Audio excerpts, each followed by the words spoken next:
এ রতন ভাই গো আসছে।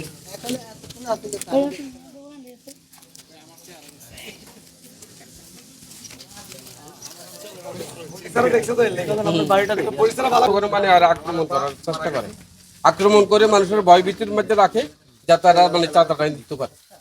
বুঝতে পারছি। আতঙ্কের মধ্যে থাকলে তো মানুষ চাঁদাটা তাড়াতাড়ি দিয়ে দেবো, আতঙ্ক না থাকলে চাঁদা দিব না। আর এইসব পলিটিক্স বুঝে সবসময় একটা হ্যাঁ, আতঙ্কের মধ্যে সবসময়ের মধ্যে আতঙ্কের মধ্যে রাখে। আচ্ছা আচ্ছা। দর্শক মন্ডলী, আমি প্রায় বলে থাকি যে আসলে কিছু কিছু জায়গা বা দেশটা মগের মূল্য হয়ে আমরা ওই গেছে। সাইডটাও কমাই, সেই ওই মগের সাইডটাও মূল্য কমাই। কেমন সেটা যদি দেখতে হয় তাহলে আপনাদের এই এলাকায় আসতে হবে, যে দিনে দুপুরে প্রকাশ্যে ডাকাতি হয়, প্রকাশ্যে দোকান ভাঙচুর করে, এভাবে লুটপাট হয়। এসব সন্ত্রাসীদের বিরুদ্ধে গ্রেফতারি পরোয়ানা আছে, তারপরও তারা প্রকাশ্যে এখানে মহড়া দেয়। এমনকি আমরা আসার পরেও আমরা দেখলাম যে এখানে বসে তারা আড্ডা দিচ্ছে এবং এখানে চাঁদাবাজি করতেছে, এদিকে হুমকি ধামকি দিচ্ছে এবং আমাদেরকে দেখে তারা পালিয়ে যায়। চলুন আপনাদেরকে আরেকটু দেখানোর চেষ্টা করি ভেতরে কি হচ্ছে।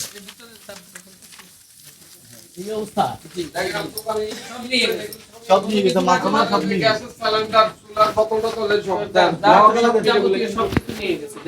কোনো কিছু নেই, এটা আমার ছোট ভাই, সে একটা সে কোনো কাজ কাম করতে পারে না, টুকটাক চা বিক্রি করে, কিছু বিস্কিট টিস্কিট আছে, তার ক্যাশ বাক্স টাক্স ভাঙি, তার যা টাকা টুকা ছিল সবকিছু নিয়ে গেছে।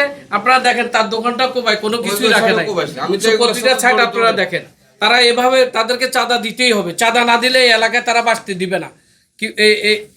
তারা এইসব কাণ্ডগুলো করতেছে এই এলাকার ভিতরে। জি, বুঝতে পারছি। একটু দেখি আমরা এই দিকটা একটু দেখানোর চেষ্টা করি। হ্যাঁ, পুরোটাই তো ভাঙা দেখতে পাচ্ছি। এগুলো কি পিটা বা অস্ত্র এগুলা দিয়ে এরা এগুলো আক্রমণ করছে। আর কালকে আক্রমণ করার পরও সে সকালে যে মহিলার কাছে চাঁদা লাই চাইতে গেছে, এই মহিলার ঘরে যায়, ঘরগুলো রাত্রে কোবাই, আবার গেছে দিনে চাঁদা দেওয়ার না দেওয়ার কারণে আবার পরের দিন সকালে 11টার দিকে আবার লোকজন দিয়ে এখানে হামলা করছে, সকাল 11টার দিকে।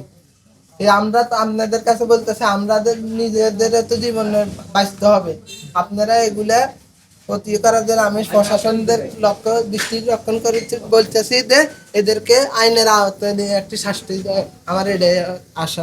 আপনারা নিরাপত্তা চান? হ্যাঁ, আমরা নিরাপত্তা চাই। আচ্ছা। চাঁদাবাজি করে আজম নামে একটা ছেলে, সে আগেও চুরি ডাকাতি করতো। এখন এই আপনার স্বেচ্ছাসেবক দলের একটা পদ পাইয়া সে নোয়াখালী এবং এই আপনার ওই সাইডে রুদ্রপুরের কিছু নিরীহ পোলা পাইনি একটা সন্ত্রাসী বাহিনী তৈরি করছে। এগুলো নিয়ে মনে করেন যে মানুষের ঘর, তারপরে যে দোকানপাট, এগুলো লুটতরাজি করে, চাঁদাবাজি করে। কেউ চাঁদা না দিলে তাদের ঘর কি করছে বুঝছেন, এগুলো কেউ ফিরাইতে পারলে তাদেরকেও মনে করেন যে মারধর করে। কিছুদিন আগে একটা দোকানদারের দোকানপাট লুট করে নিয়ে গেছে, লুটতরাজ করে নিয়ে গেছে। সে এভাবে এই দেশের ভিতরে একটা রাজত্ব কায়েম করতে চাইতেছে। এলাকার লোক এটার প্রতিবাদ করতে গেলে তাদেরকে মারধর করে, তাদের উপরে নির্যাতন করে। হ্যাঁ, দলীয় প্রভাব খাটাইয়ে সে এগুলোর কাজ করে। এরা প্রায় আপনার 20-30 জন, এদের একটা গেরিলা বাহিনী আছে।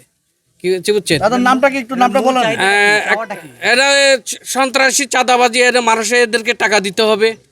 এরা বাবার ব্যবসা করে, গাঁজার ব্যবসা করে। এরা রাত হলে মানুষের ঘর ডাকাতি করে, চুরি ডাকাতি করে, মানুষের দোকান লুটতরাজ করে। এদের কাজই এগুলো। একজনের নাম হলো শাহাবুদ্দিন আজম, আর আরেকটার নাম হলো এই দেলোয়ার, তারপরে হইলো শাওন, তারপরে হইলো রাশেদ, তারপরে হলো মুন্না, তারপরে হইলো ছবি দেখাতে পারবেন? হ্যাঁ, ছবি আছে। তারা সন্ত্রাসী কায়েম করছে আমার মোবাইলে, তাদের ছবি দেখান তাদের। হ্যাঁ, এদের ছবিটি দেখেন, আমি তাদের সবকিছু দিতে পারবো। দেলোয়ারও আছে এদের সাথে সংযুক্ত, তাদের সন্ত্রাসী কায়েমের ছবিগুলো দেখেন। তাদের এরা সন্ত্রাসী, চাঁদাবাজি, এদের সবার আরো আছে। আপনাদেরকে আমি আরো দেখাতে পারবো।